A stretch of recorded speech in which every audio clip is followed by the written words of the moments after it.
Hi, I'm Joe, I'm Joe's mom. and we're Eastside Vibes. Today we're kind of throwing it back again. At least for me, a lot of like the new, like popular music that's been coming out lately hasn't like excited me a ton, Okay. which like makes it hard for me to like pick stuff for us like to do together for Yeah. this because I want to like show you new music. Right. But like I said, I haven't really been like into stuff, so I thought like I would go back again to something from like when I was in high school Okay. that I was super into that I still listen to frequently to this day, Okay. and I feel like inspires a lot of today's R&B and hip hop music definitely. Yes. And that's Channel Orange by Frank Ocean. I picked this one because I'm a huge fan of the album and of Frank Ocean, and I was pretty sure that you didn't really know a ton about him. I knew his name, but I had never listened. Yeah, And I you knew would he have heard of created him. Blonde, but Yeah, but That's it. besides that, I figured it was kind of like when I showed you The Weeknd, where I'm like, this is like an artist who I really like. Yeah. Like I know, you know who this is. yeah, the House of Balloons or whatever. Yeah, Yeah. but you don't know their music yet. Yeah, So like nope. now you can figure out why everyone was always so obsessed with this person. Yep. To this day, people are obsessed with this album and Channel this Orange? person. Yeah. Okay. And like she said, the album that we're going into is his first official album. It's Channel Orange. Oh, okay.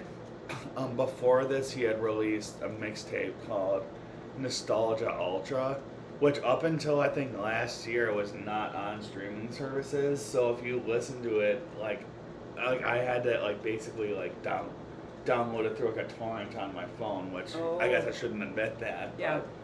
But that's because I really wanted to listen to it until last year when they put it on streaming. So now I like actually have the music.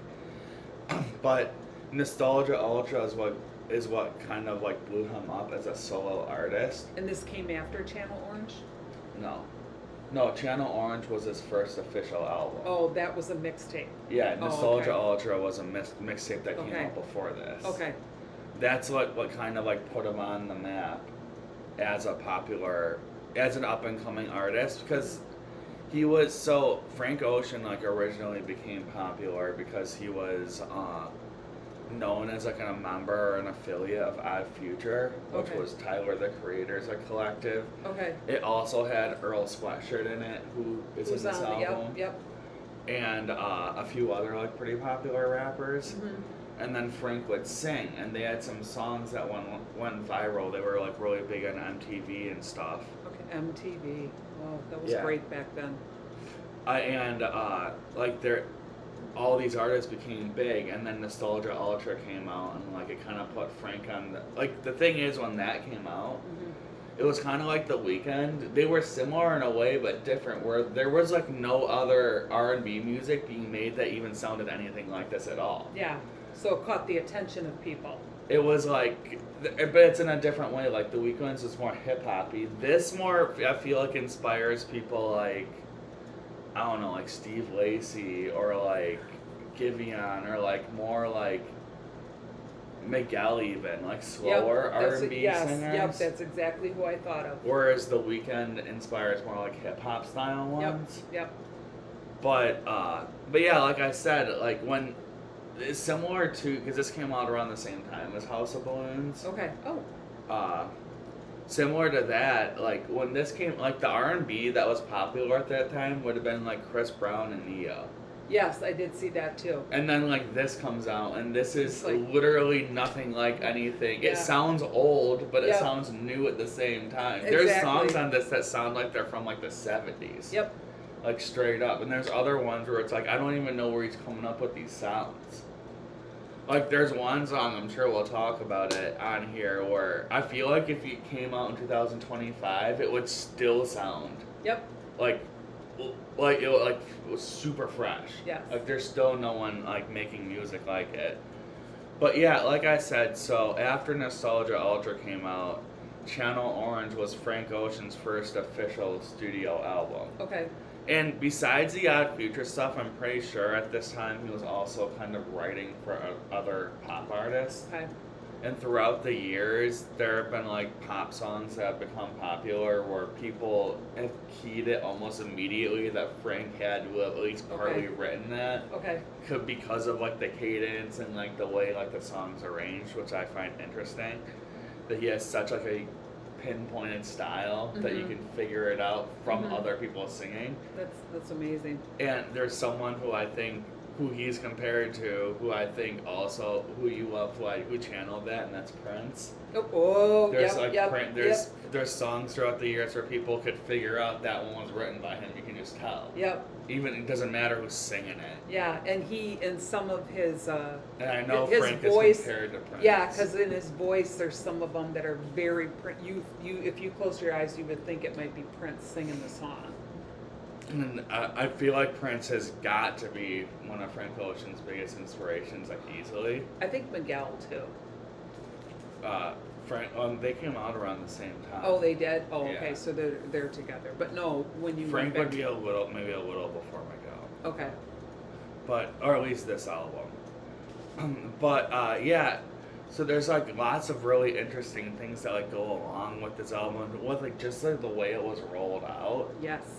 like how it was released, how Thinking About You was a single, and it sounds like he's talking about a man Mhm. on the song, and no one knew that he had any, especially like in 2011 when this came out, like it was kind of a big deal for like a big pop or R&B singer just to come out as queer. Yeah, exactly. Yeah, well, that's what I remember about Frank Ocean is it was like everywhere. And it's like, sad that that's what you remember, and not that this guy was making music like this. Yeah, exactly. That was it. That was like, oh my gosh. It was like this big superstar is queer. Like that was like supposed to be a big deal. Who cares? And when the album came out, like I think I literally bought it, and I probably had it. There was like a note in there from him, basically like talking about that, Oh wow. like calling people out for like caring about it and like that's being like, amazing. yeah, I am who I am. Like Yeah. there's songs like this on this album, Definitely. so just so you know, when you listen to this, like Mhm. you're gonna hear some of that. Right. And the thing is, and like I feel like throughout the years, people have always like tried to make a big deal of whether or not he's gay or not gay, but like I don't think it matters. And It's about his music. yeah, that's the It's thing. not like, about who cares? that. Yeah. Similar with like Tyler the Creator, who Right. I think we might actually do his album from last year pretty soon. Because Okay. if you like this, I think you would like that too. Okay. Because of some of the themes. He's another artist where like people have always been like cared a ton about like what his sexuality is, but it's like just listen to the guy's music. Right. But anyway, yeah, so that's a little like background for Channel Orange. Mm-hmm. Since this album came out, he's released one more record, who it's Blonde, who Mhm. I'm sure we'll do at some point, and then Endless, which was like the second half of Blonde, kind Okay. of. And I remember the reason he made that was to get out of his record deal. Endless. Yeah, Okay. and then since then he hasn't like put out music, and I don't think he's performed. He's performed live once since like 2019, and that was that like Coachella DJ set that everyone got really mad about. So Yeah. I just think it's interesting that like ton of lore around this guy. yeah, like There's you as know much what? like background behind him, maybe similar to Prince, as there is to the actual frickin' music. Right. It's again. Stories. Like, People are. I'm sure people in the music industry are talking about him constantly. Mhm. When is he going to come out? So still he's- to this day. Yeah. So it's in Every everybody's year, like, mind. It's every year, like the top like anticipated albums of the year is Frank Ocean potentially, and then it never comes out. That's it. He's keeping us He's had guessing. 2 albums. Yep. Yeah, Keeping us guessing. 2 albums in what, like 15 years, Wow. and he's still like that, like popular and prevalent that like you talk about him to like people that like you're working with, like the student teachers or whatever. I'm sure they all would love this guy. Oh, definitely. The whole everything about the guy is like fascinating to me, like still, even though you don't know anything about him. Nope. But yeah, so I guess we'll actually like get into the music of this record. Let's go. like I said, it came out in like 2011, so like that's a little like context too, where it's not like this came out now. Like this Right. is like imagine like 14 years ago. it Trey came out. Songz was coming out at Yeah, this time, yeah. and then this album comes out. Yep. It starts off with "Start," which is like a little intro, but the first song on the album is actually "Thinking About You," which was the huge I single. love that song. I want to go back to the intro though. I think That song was so popular or start. when it came out. I want to go back to Start actually. Okay. It's he puts so much like sound into it, and I'm not talking musically. I'm talking like Because you know he it's- produced this, too. Right. I'm talking about like Start. It's non-lyrical. You can hear people walking. You can hear city noises. You can hear like Pac-Man. When the instruments are introduced, they actually remind me of like Ziggy Stardust a little bit. Like I'm thinking like the stars falling. I'm sure he's inspired by Right, like, but it was Bowie. just like I remember listening and I'm like, oh, it's done. But the sounds he put into it are so cool, and he does that in other albums or songs too. What's really interesting about this album is it seems to have a sort of like lyrical theme, Mm-hmm. but it doesn't necessarily have that much of a sonic theme. No, Whereas not like at all. Blonde, for instance, is almost the opposite of that, where Okay. it doesn't have as much of a lyrical theme, at least in my opinion, but sonically it's known for like how much it flows. Okay. And like I think one of the debates for people whether or not they like this album or that one more is if you like that more. Mm-hmm. So I'm curious like what you'll think at the end, and I'll tell you like how I feel about it too. Okay. But yeah, like even like feeding into that, like start going into Thinking About You, like sonically it's way different. Oh, Like, yeah. it goes into like It this. opens with violins. Yeah. Yeah. Yeah. Thinking About You almost sounds like a modern version of like a 50s, like is it called like Baroque pop or I don't know. like the style of music that like Righteous Brothers made, or like Oh. that style of pop music. Okay. But there's a name for it. Okay. But I liked how, okay, you're going to totally disagree with me on this, but he starts off with like his normal, I guess you could say alto singing, and then suddenly he goes soprano in it. And when he hits that soprano, that's where I come in with the Prince part of it. But okay, you're going to be like, what? But I also get Senorita by Justin Timberlake. Because in Senorita, there's a point where he's doing alto, but then he goes super high in it. And I just got that vibe of like, oh, I can see how that works. I'm not like a huge fan of Timberlake I am, yeah. as a person, and also I'm not like that in me personally. I'm not like that into his music. Right. But like if you're compared to like his voice, that's not a bad thing. Yeah, He's known no. for being a great singer. Yeah. And that's just, that song came to mind. I know there are people that have like sort of complained about the lyrics on the song a little bit, because like it's not as concise lyrically or strong as probably anything else on the whole album actually. Okay. Like it's just kind of random. Yep. But like to me, it also feels like that's just someone in love with someone. That's what I said. But to me that is cohesive in a way. Like, right. Right. You know, He's like the way what I'm saying, like every other song, like there's you know exactly what he's talking about. But with this, he's just kind of saying. He's just crap. saying stuff like so I got out of it that he was crying over someone, but then he was wondering if they were crying about him too, or Yeah. like did they just not care? And he tries to make it seem like the other person must not care at all. And like lyrics that came out for me were, or do you not think so far ahead because I've been thinking about forever? So it was kind of like, are you thinking, initially when we were together, I was thinking about, the future, but obviously you weren't, So this is one of my favorite songs. I really like this song. This is it's probably the most popular song to this day from the album because it was the lead single. Wow, I would. But like I don't know if it's that way among Frank Ocean fans. Yeah, I'm saying like if I played this on, it's more likely for random people to have heard this one. Right. I like it, but it's not like, I wouldn't call it the top song on the album. Yeah, no, I think it's good. I think it's a good opener too. Yeah, I definitely. guess we'll sort of, because you have them written down here, we'll sort of like go through all of them. Fertilizer is just like an interlude. Yeah. I know. I can't believe you didn't like Sierra Leone, because that's No. easily one of my favorite songs on the whole album. But for Fertilizer, the background music sounds like "Good Day Sunshine" by the Beatles. If Yeah. you go back and listen to it, you're gonna be like, "Yep, she's right on that one." But yeah, I did not like Sierra Leone. I- Just because I heard you said I think too much, I listened to too many things. I thought it was about Sierra Leone, the place, which is in Africa, Kenya Yeah. maybe. I'm not quite sure. So I'm like, oh, this could be really interesting. And then I'm like, when I heard what it was about, I was like, Well, I mean, hmm.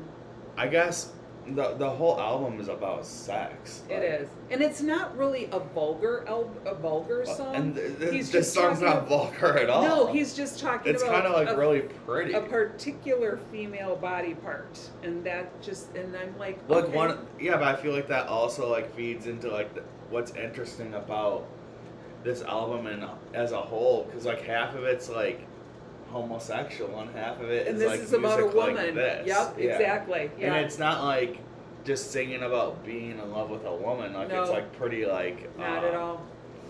I don't want to say graphic, but like descriptive, I guess. Like Yeah, sensual. that's a good word. Yes, it is a very sensual song. It just I Didn't- like how like didn't hit it for I me. feel like how like jazzy it feels. Like this is one Mhm.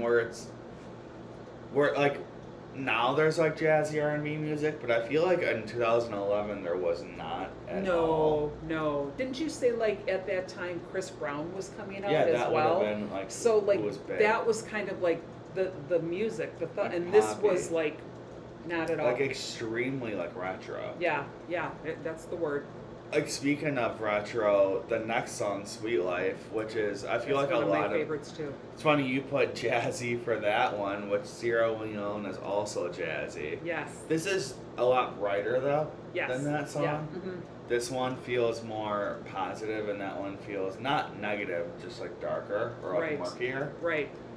And Sweet Life is another one that I feel like among Frank Ocean fans, this is probably one of the more popular songs. I like this one better than the first one. And yeah, I guess I'll let you talk about it Yeah. then. So what I got out of it, and again, I always research my lyrics. We know that. He's basically talking about someone, not in a negative way, but talking about someone who's like had everything handed to them. Like he talks So- about like you have a person I who guess cleans your I'll- house. I'll lean into that a little more. Like a lot of like the theme of this album is interesting because it feels like he's talking about at least part of it. He's talking about someone he met hmm who like lives in. I forget he mentions the name of a neighborhood. It Yeah, must he be does. like He does. something near Long Beach where Yeah. he's from, where Mhm. like more wealthy Right. people live, but Yep. not wealthy white people. Right. Like wealthy people of color. Yes, live and in I this think he talks area. about that too. In Yeah, there. I think which that's is one of his interesting, lyrics. and I don't know if I've like, I want to like look up more like what neighborhood he's talking about because it's something that had to be like close to like where he was from, because he talks about how he grew up in like not a good situation. Right. You know? There's one song where it's his mom, I'm assuming, who's speaking, who's talking about the fact that, you know, they had to live paycheck by paycheck, but she's like, however, you wanted that prom, and so she must have took that money, saved money to get him to go to prom. Yeah. But she's like, you never have appreciated how much I've had to work to keep this going. She's like, I'm like, oh yeah, I get to go home and have some hot dogs, and you're like, like about hot dogs, and she's like, because I mean, he's around people probably. I was who gonna have say that the must money. be because of this. Yeah, he's around. Yeah, And people I who are guess- like about, Maybe we should have looked into it. I wonder if he went to a private high school because Oh, that's interesting. because of his like musical abilities or something. I wonder if he did. Yeah. And that's why he was around these people. Because, like you said, it seems like he was around people who had a lot more than he did. Right. This is the first song where he kind of talks about it. Right, but this is what I liked about the song. So he's talking about how this person has everything, but then he's going back and saying, you've got to look at the sweet life itself before any of this happened. Yeah. So he actually goes into, like, there's a taste, he brings it up. These are some lyrics in there, but I can actually sense the taste of, like, grapevines, mango, peaches, and limes, because that's like something he says. And so what he's saying to this person, this is lyrically, is the starshine always keeps you warm, which is true. So why are you seeing the world when you got the beach? And Yeah. I thought that was pretty amazing, because he's like, you got all this stuff, you're going all around the world, but you got the beach right there. Yeah, I was gonna say, even though like there are other songs on this album that I would probably say I enjoy more sonically. Mm-hmm. Sweet Life, like to this day, even like to this year, 2025, is a song that I'll go back to Yeah, and I will listen definitely. to because of like that line, because it like puts everything into perspective for me in It- my life. That's 100% what I said, because And I've always so- felt that way. I always try to go back to this song because Yep. of that. That's so why I love it's this like song. when you're starting to get like this, ooh, then you got to go back, because so like you said, it gives you perspective. So for me, we have family who lives in Clearwater, and I always think I love going there. I mean, we've gone on trips, and I love the trips. But to me, going to Clearwater and seeing the beach, like you said, you've got the beach, you've got all this. That I think is probably like the best vacation for me whatsoever. Well, Just like- being in the environment of not having to think about what you have or anything. It's life. You're hanging out at the beach. And that's what he's trying to say here is, yeah, you got all this, but Well, you know even what? I think Love it the goes like beach. no, I think it goes more than that though. Oh, it does, It's like it even does. like enjoy what's going like you. I have the beach here. Yeah. I can walk in Milwaukee. We have the beach. Like Yeah. you can walk to the beach. Like yeah. And it's a enjoy wonderful, enjoy the thing. I'm saying like enjoy the things in your community. There's lots of stuff that's going around that's like cool. Like 100%. And like again, try to this, appreciate who you are and where you yeah, are. it grounds you. This song grounds you. Yeah. It's like, That's something I've always. That's Yep, why I yeah. always loved it. yeah, 'cause that's it's one of like- my favorite songs. I really like that. Like seriously, like think about like what's going on in your own life. Like it's Mhm. not, and I'm sure he's even talking to himself when he's I like truly believe he is. when he's singing this, and not necessarily to this rich person. No, and he's not like angry with the appreciate- rich person. Appreciate your own. Appreciate what like you got going on. What you got here in front of you. Yeah, But- that's a good song. So the next song is a lot more like I would say like abrasive, not abrasive, maybe This is the one with his mom. yeah harsher. Yeah. Yes. And that's Not Just Money. Mm-hmm. I feel like once again because I maybe like because this isn't a song that I necessarily like have like gone back to. Like Yeah. I'll listen to the album, it'll play and I'll listen to it. I don't Mhm. skip it, Yeah. but I don't like necessarily like think about it that much. So I'm curious like what your perspective on it is. I guess as like a mom, Yeah. maybe that's why I haven't like connected to the song Right, as much. exactly, Yeah. exactly. So, like I said, this is a song where his mom is talking, and she's talking about, you know, living paycheck by paycheck, and that, you know, he wants more. And for me, well, first of all, I love that it sounds like a subway in the beginning, because obviously it's representing we had to go places using a subway, you know, that like the not as expensive But- form. I guess you forget that LA has a subway. Right, exactly. So, I think some great lyrics from this were, it's not just money, it's so much more than that. It's the difference between being happy and sad. It's the difference between having a home and living on the streets. And that's what she's trying to say to him about the money. It's not about the money, it's about family, home, being together, as opposed to being with your super rich friend on the other one, Yeah. and being like, I want what they have. And she's like, you know, we have a happy home. Be happy with that. And it's interesting listening to this, or having this come right after like that song. 'Cause Yeah, it's kind of like a it's like long Frank song. like saying that to someone else, but like then his own mom is saying this to him. Yeah, He's yeah. like, dude, like why don't you like think about your own damn life? Right, exactly. You know? Be appreciative of what I'm able to give you. Yeah, you're like you're hating on this person for how they feel. Yeah. It's like you're doing the same thing. So I wonder if what you said is if you went to a private school for music. Yeah, I that- guess I should like look into Yeah, that. Or like- like he was, because he had to be around these people. Right, so then she's saying like, it's okay to be, hang around them, but we don't have that and be happy with what we have. Yeah. Don't want what they have. Yeah, because like you're not gonna have that. You're not gonna have it. I just Yeah. can't afford it. And for what it's worth, like Nolly probably does have that. Right. So, but anyway, the next song is Super Rich Kids, which is a lot of people's most favorite song from this I one. like this song is too. one of my favorites. I'll actually say like what my actual favorite one is later. Okay. But I can understand why you would love this song. Super really Rich did. Kids is a really interesting like theme and story. This was a personal song for me. It's personal. How do you relate to this? I'll tell you. You go with what you want to say. Because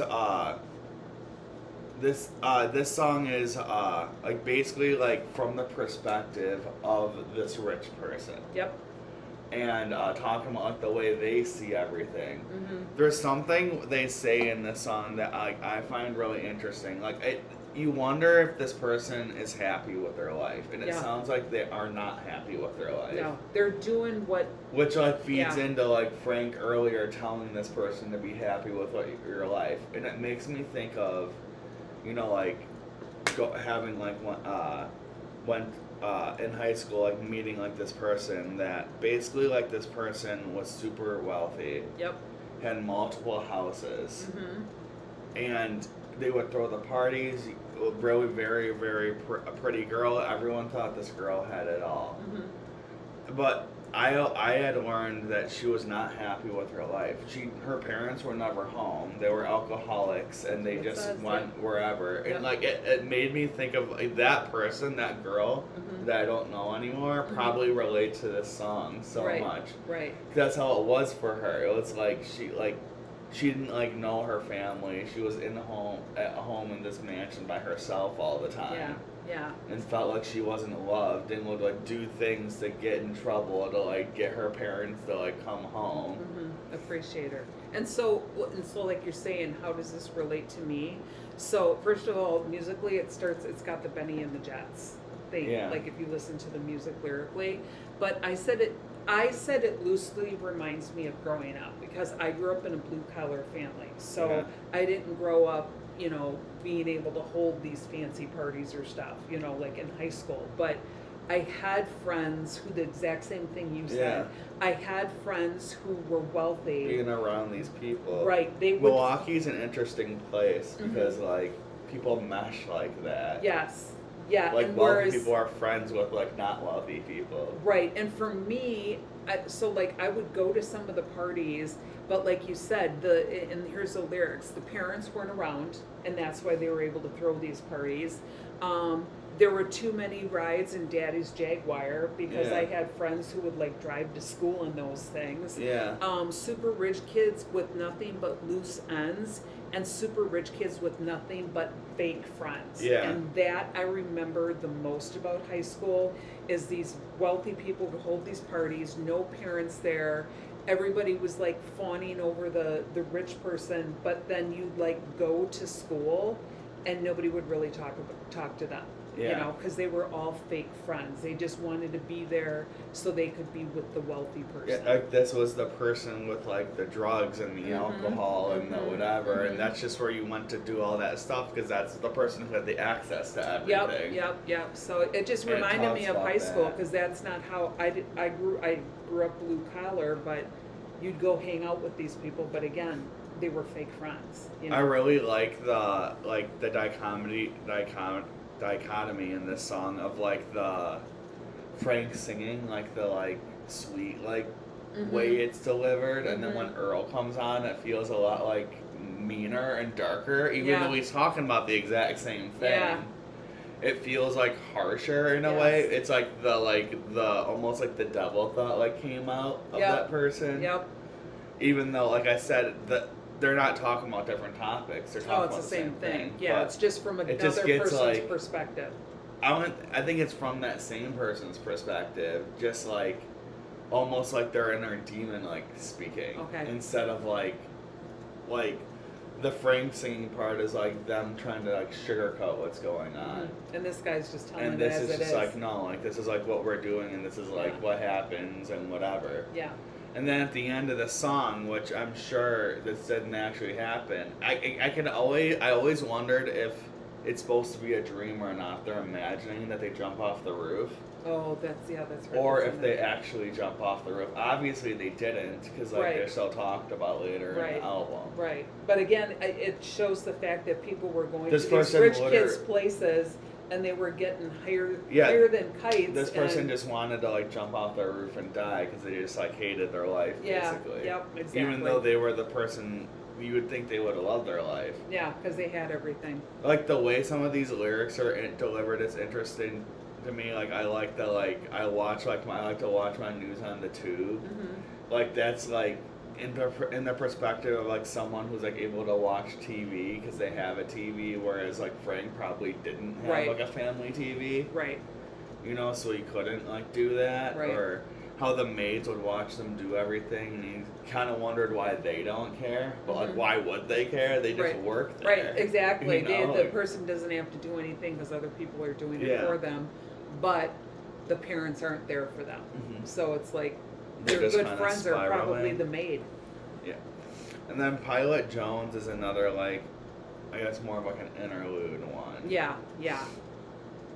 Goes into Crack Rock though, which is like one of the most interesting songs on the album. Easily. It starts out with keyboard. I'm not saying piano. It's I'm like saying one of the like prettier songs. Yeah, it's like, the standing keyboard. And then Yeah. on the keyboards, you could like move these things because my friend's brother played piano and keyboard. So I remember he would have the keyboard and then he could move things to make the keyboard sound different. And that's exactly what the beginning of it is. It was really Which- interesting. I'm sure Frank's playing that, and that's I'm like sure he is. not an easy thing to play. Right. But I always wondered if Crack Rock is about his own dad. Oh, I didn't know his dad was a drug addict. Well, I mean, I know his dad wasn't in his life, and the song is about someone becoming like slowly more and more addicted to crack Okay. until they're just like they're gone. Yeah. You know, they're not in their family's life anymore, Gotcha. and it's just this song in the middle of the album, which were like a lot of these like song titles or whatever have metaphors. Mm-hmm. And this song is called Crack Rock, and it's about some guy being addicted to crack. Like Right. that's what the song's about. Right. But like I said, like I wonder if that was like, or it has to be about someone he knows, because it's not about him. Mm-hmm. But someone like become like falling deeper and deeper into this cycle until it's like over. Mm-hmm. And I always really liked this one sonically. I think it's like a really like pretty and interesting, funky It's song. very pretty. And then you just think about this song's just the whole thing's just about someone being on crack. Right. That's what the song's about. But And that's it's a solid. The title says it. that's Crack Rock. In my opinion, this one's actually underrated. I think it's Okay. like a cool song. Okay. It's a cool idea. Next is Pyramids, Oh my god, I love this one. which I will say this is my favorite song on the It's album. so cool. Like when I like tell people to listen to Frank if they haven't listened to him for the first time, this is actually the song I tell people to listen to. Okay. Oh, interesting. And then they're like, "Why are you telling me to listen to a 10-minute song?" And I'm like, "Just listen to it." Yeah. And Listen, you gotta listen to it too. Definitely. well, I'm like, just trust me. Yeah. And like, this is one where it's like actually think about like when this came out. Mm-hmm. The first half sounds like R&B trap, almost like Weekendy in a Yes. way. Yes. Which is interesting because they were both coming out At around the this same time, time. and I don't think they like knew of or knew each other really, or Okay. were being associated. So they both came up with a similar sound. Right. So we know the Weeknd started really underground. Did he start underground too, or no? Well, I mean, like sort of like he came up with like that Odd Future, and Okay. then Nostalgia Ultra went viral, but. Okay. I think he was. They were like underground. They Okay. came up like on MTV and stuff, Okay. and like through word of mouth, and it wasn't like even this besides Thinking About You and maybe Lost, like, there's not songs you could really play on the radio. This one you could. You think? No. Okay. The song's about a hooker. Oh, that's true. Yeah. No, you couldn't. Yeah. You see, I didn't. And plus, I it's didn't, 10 minutes long. I did not catch that because, well, first of all, I love the metaphor to a woman he loves who isn't there anymore. I love the metaphor of comparing that person to Cleopatra. And now that you say they're a hooker, then I can understand the lyrics. That's why they're not there run. anymore. They've taken Cleopatra. Run, run, run. The crown of our pharaoh. The throne of our queen is empty. They have taken Cleopatra, the jewel of Africa. I found you laying down with Samson and his head of full hair. So obviously he found her with another guy. And she's working at the pyramid, which is So, like, a place of whatever. everything about, like, I feel like the context of this song is, like, just fascinating. Like, for one, he's comparing her to Cleopatra, which in itself is interesting because people debate whether or not Cleopatra Yep. was African or if she was Greek. Right. Like Nobody that, knew. to this day, if you go on Google, half of it will say she's from Macedonia, Yep. and others will say she's from Egypt, Right. which means she probably would have been dark skinned. Right. And a lot of like people try to claim her basically as white or black. Like, Yeah. To this, and we still don't really know. No, but she became the queen of Egypt. From depictions of her, like, me personally, I think there's a good chance that she was more African than she was Greek. Mm-hmm. From like what I've seen of paintings of her or whatever. But anyway, so that alone is interesting to me because that's like going into people's like beliefs on like this person and like racism really. And then comparing her to Cleopatra and the way like calling her like the queen of Egypt, his queen. And later in the song, like we said, we find out that she's a hooker, or she becomes a hooker. Right. So like when he first got with her, she wasn't a hooker, obviously. And he feels like someone's like, in the beginning, you're like, you wonder what happened, like why is he comparing her to this queen and what happened to her? Right. And then we like get into the second half of the song and you find out like what happened. Yeah. Basically. And Cleopatra, because I taught about this, Cleopatra was loose, let's say. She did date a lot of other people and you know, she just did whatever until she met Mark Antony, who was a person who was a part of Julius Caesar's life. And there's a long story behind it, but in the end, she wound up dying because of Mark Antony. But yeah, she fooled around a lot. So that makes sense. So the next song is Lost. Yeah. I mean, I was gonna talk a little bit more about pyramids. Oh, go ahead. Sorry. Yeah, because the first half of the song is like I said, that's an R&B track, but then like halfway through the song, like the beat switches basically. And the second half is where I said before, where it feels very like it feels like that could have come out like today. Right. It feels extremely modern. Yeah, These synths are like kind of crazy. Right. He's like you said, he has a different tone to his voice in other parts, but then when he like gets to this one, the run, run, run, play, his voice changes. Like his sound, it changes, and then he goes back to the other sound when he's singing the next part of it. Then the second half of the song is him talking about how she's now become a hooker at a club called Pyramids or the Pyramid. Yeah. And how like he's still like with her, but like seeing her that she's not in love with him anymore. Yeah, she's laying down with Samson. Because of probably because of her job or whatever and what she's doing, and she's just not like it's different. The relationship has changed even though he's still in love with her. Right. And he doesn't care that she's a hooker. He just cares, or a stripper and a hooker. He just cares more that she doesn't want to be with him anymore. Right. Yeah, so that's Pyramids. I just think everything behind that song is It's very interesting. And even though it's 10 minutes, it doesn't feel like it's 10 minutes. No, not at all. Next we get Lost. which is Lost is like I don't. This is like this was the other single, and a lot of people love this one. To me, I'm not. I was never as into Lost. Yeah. The It sounds very old school. So, if you've seen this, you'll understand what I'm saying. So, during a Golden Globes presentation with Kristen Wiig and Will Ferrell, they had this song that was playing, and then they did a dance to it, and it was like, da da da dee dee da da da dee dee, like that, and the whole beginning of the song, like that's what I think of right away. But this presentation for the Golden Globes is a long time ago, but it's got that beat to it right there.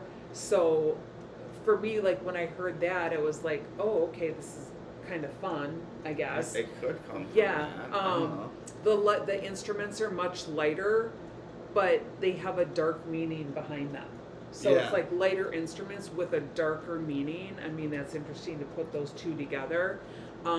There's a lushness with deep-seated lavishness and criminality tension. So there's like this lavish like love, but yet there's like a criminal part of it as well.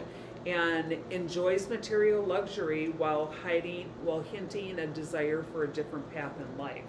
So again, I think that goes back to just who he was. He wanted the luxury of having a maid do everything for him, but yet he also appreciate what you have, like the beach and all that kind of stuff. So I think it's kind of him like almost like looking at himself and going, which way do I want to go?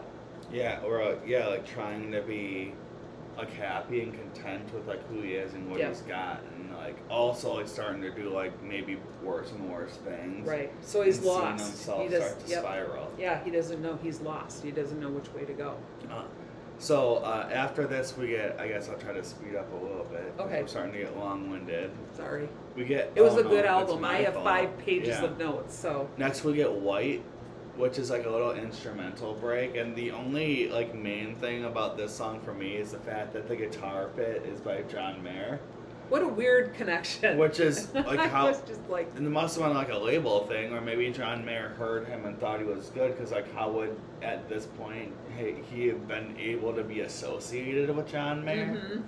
Because John Mayer would have been a huge artist and Frank wasn't at that time. Right. I said I got the guitar.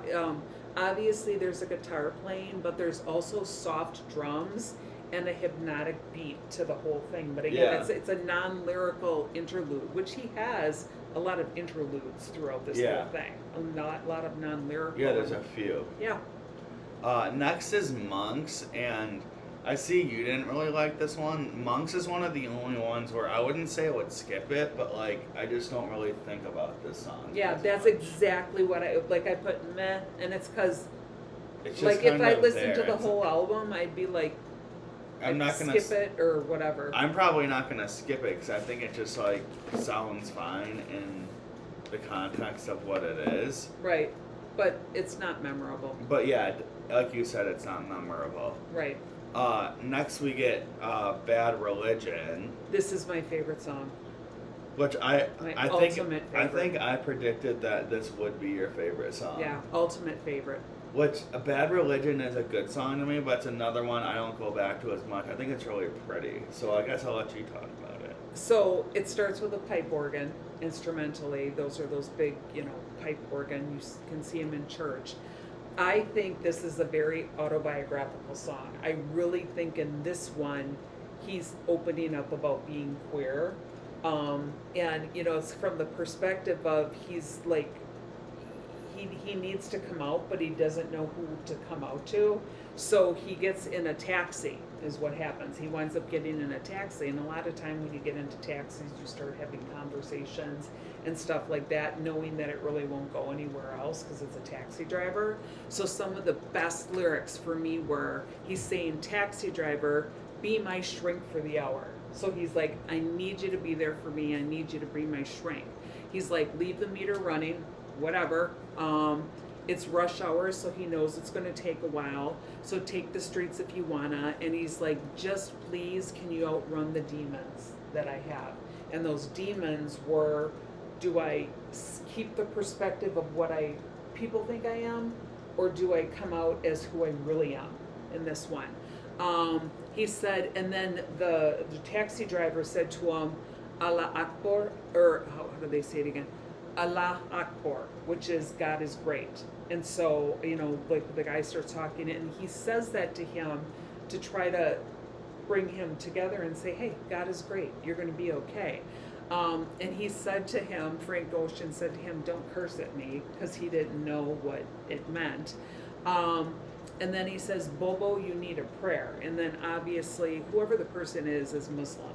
And so he's like, he calls him. Which, a lot of taxi drivers are Middle Eastern. Right, so he's like, he calls him, he says, Bobo, you need a prayer. He's like, you need a prayer. You need me to give you a prayer. And he said, I guess it couldn't hurt me if it brings me to my knees. It's a bad religion, this unrequited love. So I just thought everything, and I know I'm reading about the lyrics, but it was just so powerful. He's sharing with the shrink what he feels. The taxi driver, and he's sharing with him what he feels, and the taxi driver is Muslim, and he's like, God is great, everything's okay, but you need to maybe pray for what it is you want to be. Pray for how you want to be seen or portrayed or share your life. And I wonder if that's a commentary on like Christianity. Yes. Especially compared to Islam, because I feel like, from what I understand, they're not that way with Oh, they're accepting of everyone. Yeah, that's what I'm saying. Very much so. Whereas Christianity is known for not being, and he probably grew up something like Pentecostal or something. Probably. And he's not allowed to feel the way he feels within his religion and his culture. And this person's saying God, if you believe in God and God is great. God's still there for you. It doesn't matter. Yeah, and let's pray about it. What you are and who you are. Yeah. I've been to mosques, and they are just the most the people who follow Islam. They are the most welcoming people ever. Just ever. It's unbelievable. If you've ever had the perspective that it's not that way, I promise, they're 100% the opposite of anything you've been portrayed to in the media. Mm-hmm. I can promise you that. Yep. As far as that religion goes. But so that's Bad Religion. That's so good. Next one is Pink Matter, which is another song where you said you didn't like because of the lyrical content. I said the title says it all. But I think this is one of the best songs on the album, easily. Because of Andre 3000? I love that it's basically acoustic. Yes. It's just Frank singing over this really pretty melody, mm-hmm. and then Andre rapping on this really pretty melody. Mm-hmm. And Andre has that sing-songy mm-hmm. Hypnotic style of rapping that fits with this kind of instrumental insanely perfectly. Correct. His verse reminds me a little bit of how he sounds in International Players Anthem. Okay. In the beginning of that song, where it's just the melody playing and he's just almost talking mm-hmm. to the person. Right. That's what this feels like to me. And even the references, because the lyrics is just literally just talking about for a lack of another term, just a vagina. Yep. And I love the metaphor of the term Majin Buu. Yes. Because do you know who Majin Buu is? No. He's the pink dude in Dragon Ball. Oh my God. The big, I'm talking about the big pink guy. Yeah. Oh my that's gosh. Majin Buu. He's one of the kings in Dragon Ball. And then he must have loved vaginas. Yeah, well, and he's also pink, so it's just funny that he uses that term. He just keeps singing it very daintily or prettily. Yeah. But I don't know. I think sonically, Pink Matter is super cool because it really stands out mm-hmm. on this album. It's easily one of the softest and sweetest songs. It's almost like White, but with lyrics in a way. It was a good one to end with. That's for sure. There's actually there are two more. Sorry. Well, I have so many pages here. Sorry about that. Next is Forrest Gump, which is a lot of people's most favorite song. Oh, yeah. And this is like easily, this might be the most controversial song in the whole album because this song is just literally him singing about being in love with a man. There's other songs that like allude to it, like Thinking of You, but this one, like it's very obvious. Yeah. And I'm pretty sure this was the third single, and this came out right before the album came out. Okay. Like maybe the day or two before. It was like Thinking About You, then Lost. Then Forrest Gump was a single, and this is where people freaked out. Okay. Because like this song was like just him singing about a guy. Yeah. And singing about him in the perspective of Forrest Gump, which is really interesting. Right. So this is what I found on various things. So Frank saw himself as Jenny in Forrest Gump, yes. and he didn't just write the song so he could share his feelings, but because there was a deeper meaning behind it. Forrest Gump is Frank's way of finally letting go, and he's saying he and his lover will never be more than just friends. Yeah. Frank used Forrest Gump as a metaphor to represent a man running away from him. So like whether or not it's this person running away from their sexuality, or if it's this rich person running away from him because he's poor, or because he doesn't want to be equated with being gay or queer or whatever something it is. like that. Yeah. Yep. And it's symbolizing the different pathways he and his lover took. And it's kind of like where Forrest went one way and Jenny went the other way. Yeah. It's showing that they went two different ways in this. But yeah, and like telling him that he's okay with him. Yeah. This is a good song too. Yeah, This away. was like a good sonically, song. it's great, and lyrically, it's like fascinating. Mm-hmm. Very fascinating. That's a good word for it. Because I've always wondered if it's from if it's this person running away from their sexuality, or if it's this person running away from him because of their differences in status. Right. Oh, because they keep bringing it up. Or both. Yeah, that's a good point. I didn't think it about could it be that both. way. Yeah. Yes. And Frank is kind of finally accepting that it is what it is, and you go your really way, do I go my anything way. about Yeah, it. that's Yeah. it. Yep. But and then we get like a little like a short track end to close it out, and it's kind of I feel like it's just kind of like an all around like closer of like his thoughts on the album. And I know you mentioned there's like rain and like very like voodoo-ish like sounds. It's like very spooky. Right. Because in the beginning you hear the walking and a door opening, and in this one you actually hear the door closing and then someone leaving. Like it's actually that sound. So, the door and they're like, this is the end. That's what he's saying. This is. It also like makes me like wonder if this album is him talking to a therapist.